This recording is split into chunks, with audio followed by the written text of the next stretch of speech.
Way back in the spring of 1990, 10-year-old me was given a $5 allowance. In search of something to spend my money on, I came upon something fantastic at my local convenience store newsstand. It was then that I started a lifelong obsession with the gold standard of sequential art, the comic book. Now, as an old man, I have decided to open up some old boxes and dig into my comic book collection. I decided it's time for me to review and analyze the illustrations and artists that made me comics crazy.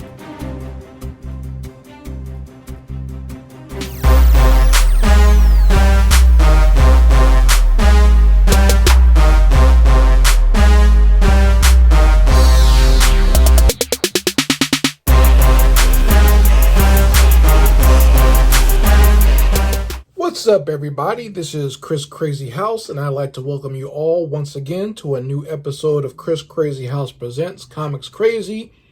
And today, we're going to be looking at Youngblood Strikefile number 3, and this is the conclusion of the Chapel story that we've been looking at in the last 2 episodes. And we're going to start off by taking a look here at the cover, and once again, just like I said for the Die Hard story, I feel that this cover is not as good as the other 2. So let me just do a quick comparison here. So you can see the other 2 covers for Youngblood Strikefile that were done by Jay Lee. And just my opinion, these ones are a lot better. And a lot better as far as like the composition, the way it was crafted, the way it was drawn, and the quality. Way better than issue number 3. And I talked about this a little bit on my Die Hard review, where I thought that this cover was not as good as the other 2 as well. And this seems to be going with the same trend.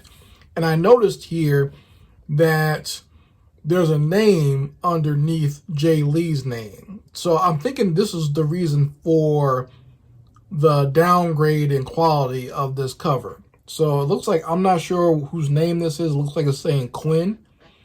So I don't know if Quinn drew this or what. But the same thing happened here with Liefeld and Miki. But there's a person's name here that says Kirk. And you can tell that the quality is not as good on this cover as the other ones. So I'm wondering if maybe Extreme Studios or Image Studios was trying to give somebody, they're trying to give some new artists some credit on something, or they were trying to, like, you know, get them started in the industry and they let them work on these covers. I don't know. That's what it seems like to me. But you can tell the difference in quality with these covers. And even if you look down here, you see how they're kind of hiding the body in the mist. You can tell the quality of this body is not the same as the rest of it. It almost looks like maybe someone did the drawing, whoever this Quinn person is did this drawing down here, and Jay Lee inked over top of it. That's what it looks like to me, is because I can almost see Jay Lee's work being kind of superimposed over whatever this drawing pose was done by this person named Quinn. So that's what it looks like to me. So we're going to take a look inside, but I just wanted to get this out of the gate here and let you know that this cover's quality is not the same as the other 2. These 2 are done way better. You can tell this is all Jay Lee right here, and you can definitely see it here with issue 2. So not the same quality in this one. So we're going to crack it open here and take a look on the inside and see what's going down with our boy Chapel. So when we open up here, we're not picking up exactly at the end of the last issue. We're actually picking up in the past, because this little opening scene here in the past of Chapel is very pertinent to what we're going to see at the end of this story. So they wanted to make sure that they put that out there and put it in your face so that you got the idea of what we're going to see at the end. So we come here to Chapel. he's actually within like a scientist lab, and the lab guys are injecting him with all these different muscle enhancers and, you know, things to help out with his immune system and stuff, basically making him a better and tougher CIA agent. And Chapel has volunteered for this. This is not something where he's being forced to do. He enjoys it. He thinks it is making him better than ever, and he's able to accomplish his missions even better than he was before. And we saw just how, you know, how animated he was in that very first story, where he's literally like leaping over cyborgs and slashing them in half. So these injections are increasing his strength and his agility and his speed. So he's all for it. He doesn't mind at all. And what's very interesting to me about this scene is that while he's getting these injections, he has the skull paint on. He doesn't just have his regular face showing. He has his face all painted up. And that adds a little bit of drama to the way he looks in this scene. It's very dark and a little bit disturbing in the way he looks, especially with this panel here. And we see that the injections are going in to his veins.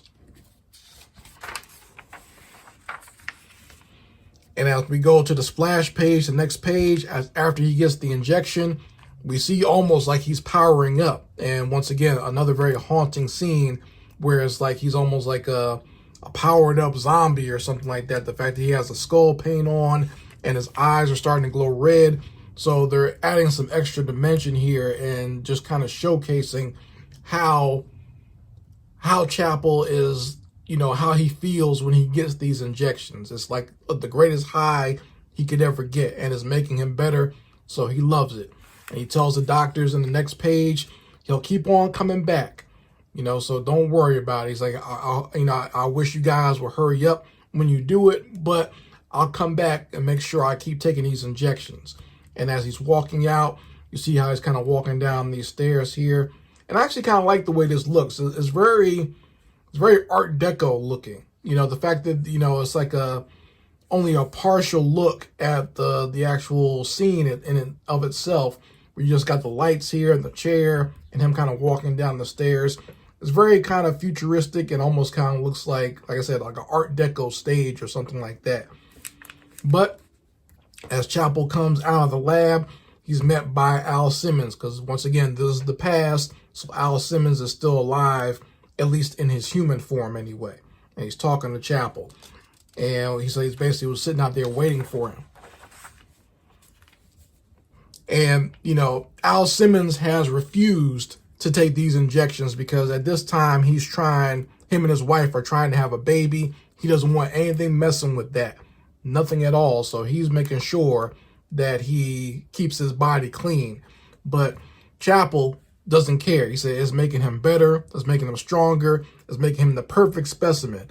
I like this panel right here. I like the way the character looks, just how he's kind of gloating to himself of how strong and how powerful he is with these injections. And he's sitting there basically flexing on Al Simmons. And, you know, at this point, Al Simmons, once again, we saw a little bit of this in the other issues. He's actually starting to question what's going on with Jason Wynn and asking, you know, have you ever questioned what's in those injections? Have you ever questioned why they had us kill Duke like we did? You know, he said the stuff doesn't seem like it's up on the up and up. And, you know, Chapel should watch out. And we find out, you know, basically Al Simmons was right. Al Simmons was right in, you know, being suspicious, but we know it actually got him killed in the end, and Chapel was the one that killed him. And that's why Al Simmons became Spawn later on in this comic book universe. But now we're back to the present. And, you know, I guess Chapel was reminiscing on this and basically admitting that Al Simmons was probably right and that Jason Wynn was a scumbag. And now that Jason Wynn has tried to have Chapel killed by these cyber terrorists, Chapel's going to get his revenge. And we see that he's loading up some guns. He's got them spread out on the table, and he's going to go out there and wreck shop on Jason Wynn. And I like the way this shot looks of Chapel kind of leaning over the table, getting his guns ready. And, you know, the light source is actually coming from the table. So it looks cool. It very much reminds me of something you would see from like a 80s or a 90s action movie where the hero is getting ready to go out there and do some damage. So now we are back in the action where Chapel is going to go and kill Jason Wynn. We see a great establishing shot of Jason Wynn's house in Virginia, and I appreciate actually getting an establishing shot in this panel right here, because we haven't seen much of that in the other books or the stories that I just showed you in the last week or so. But now we actually do get a good establishing shot, so we know where we're at. And, you know, Chapel is cutting the security alarm and cutting off the high voltage fence, jumping over the fence. And we see him here taking out the guard dogs. And I like the way that this panel looks of him taking these dogs out. It's a way of showing the violence without, once again, being overly gratuitous and adding some artistic styling to it. We do see the dog's body parts flying through the air and whatnot, but it's not overly bloody. You know, I know a lot of people out there are very sensitive to harm to animals, but, you know, when you're getting past these evil guard dogs, you got to get rid of them somehow. And we see Chapel bust through the door and the main door, and he has a locator to help him find where Jason Wynn actually is. And he breaks into the door, and Jason Wynn is just sitting there, just chilling, not scared at all. He doesn't seem like he's worried. Doesn't seem like he's upset that Chapel has found him. He's just sitting there chilling. And Chapel's basically saying, you know, I'm going to put it into you right now. He's got both his gun and his knife on him. That'd be a brutal way to kill somebody, I must admit. But Jason Wynn has just basically said, you know, you can go ahead and kill me. No big deal. But, you know, he said there's some things you might want to know before you put me out of my misery here. And he said, you know, Chapel, you ever wonder what was in those injections that we gave you? You know, all those injections we gave you that were helping you and enhancing your strength and your physique and giving you all this extra power and speed. You ever wonder what was in all that stuff? He said, do you think that we would give you that type of power and not have a contingency for if you ever decide to break bad on us and act up? And, you know, Chapel's thinking that, you know, this is all just part of the government's experiments or with soldiers and stuff, kind of like the Blood Strike team. But Jason's basically saying, you know, you're very naive, you know, that considering all the power you have, you don't think very much. And then right here, Jason breaks it down to him that the government boys in the lab, while they were just running some experiments, they discovered a very special and lethal virus that they use for population control. So basically, it's the AIDS virus. So Jason Wynn is admitting to Chapel that the government created AIDS. And this was a big thing back in the early 90s. Okay, so if you were older in your mind back then, if you were someone like me who read into conspiracy theories or just someone who had been around the way, we've all heard this, that the government is the one that created the HIV and the AIDS virus, okay? And because AIDS was such a hot topic, it found its way even into comic books and other parts of pop culture. If you go look at the other Image comic called Shadowhawk, you know that the character in that book as well was injected with the AIDS virus by the powers that be to control him. So this was a big storyline that made its way into a lot of different, you know, genres of pop culture, whether it be comics or movies or anything, or even just like novels and whatnot.